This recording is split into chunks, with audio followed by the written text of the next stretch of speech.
Bismillahirrahmanirrahim. Assalamualaikum warahmatullahi wabarakatuh. Halo anak-anakku kelas 2 yang Bu Guru banggakan. Apa kabar? Semoga di rumah anak-anak selalu dalam kondisi yang sehat, dalam lindungan Allah Subhanahu wa Ta'ala. Setelah kemarin anak-anak menyanyikan lagu Silsilah Nabi Muhammad, nah hari ini kita akan belajar salah satu sifat teladan yang dicontohkan oleh Rasulullah, yaitu sifat jujur.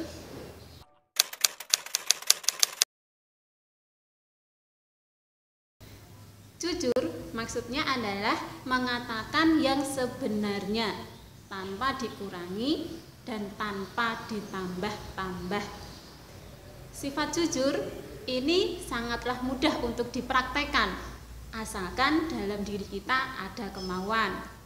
Sifat jujur akan membawa pelakunya ke tempat yang terhormat, akan dihormati banyak orang, dan akan mendapatkan kepercayaan yang banyak. Berbeda dengan sifat jujur, orang yang setiap hari suka berbohong, maka di tengah masyarakat dia tidak akan dipercaya orang lain. Karena orang yang berbohong setiap katanya akan merugikan diri sendiri dan orang-orang di sekitarnya. Nabi Muhammad mengajak kepada kita untuk membawa sifat jujur ini dimanapun kita berada. Di rumah, di sekolah, di pasar, bahkan di tempat yang tidak ada orang sekalipun. Anak-anak, ada teman kalian dari masa lalu yang memberi kita contoh untuk hidup secara jujur. Anak ini seorang gadis cantik wajahnya dan juga cantik hatinya. Setiap hari dia membantu ibunya menyiapkan barang dagangan yang berupa susu. Gadis dan ibunya ini dulu hidup pada zaman Khalifah Umar bin Khattab. Yang menjadi satu kebiasaan Khalifah Umar ini adalah suka jalan-jalan di malam hari, mengecek apakah ada warganya yang kelaparan, yang tidak bisa tidur. Nah, di tengah perjalanannya, Khalifah Umar itu melihat ada sebuah rumah yang di tengah malam tapi lampunya masih menyala. Berarti itu pemilik rumahnya belum tertidur. Akhirnya Khalifah Umar mendekat.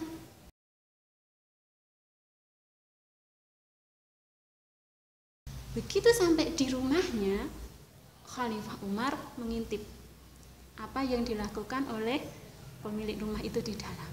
Karena hari-hari itu dirasakan hari-hari yang sangat sulit, barang dagangan susah terjual, kalaupun ada yang laku itu tidak banyak, maka keuntungan yang didapatkan hanya sedikit.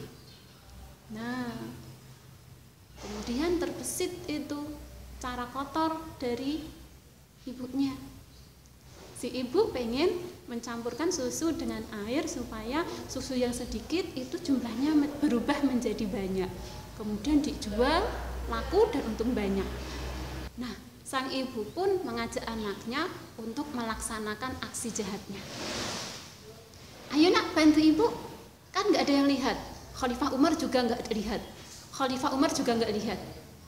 Tapi si anak yang baik hatinya menjawab, wahai ibuku, walaupun Khalifah Umar tidak melihat kita, tapi Allah Maha melihat.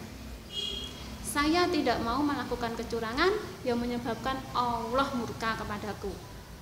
Mendengar jawaban si gadis kecil, Khalifah Umar yang sejak tadi memperhatikan mereka dari luar, merasa terkagum-kagum. Karena kebaikan hati si gadis ini, akhirnya Khalifah Umar pun memberi hadiah yang luar biasa kepada gadis itu. Pagi harinya si gadis diajak ke istananya dan dijadikan anak untuk selama-lamanya.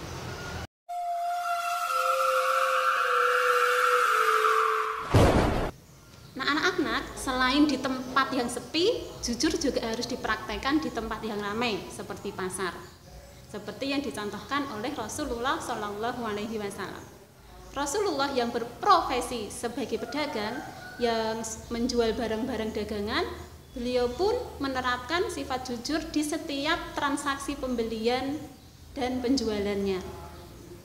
Nabi Muhammad kalau membawa barang dagangan kemudian ada cacat di barang dagangannya, maka Nabi Muhammad justru memperlihatkan kecacatan itu kepada calon pembelinya supaya pembeli tidak dirugikan.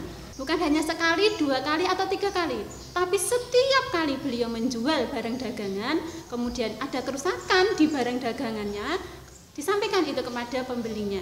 Karena kejujuran ini akhirnya membuat kepuasan di hati para pembeli dan justru membuat pembeli datang kembali. Nah, jadi kejujuran ini membawa kelarisan dari dagangan Rasulullah.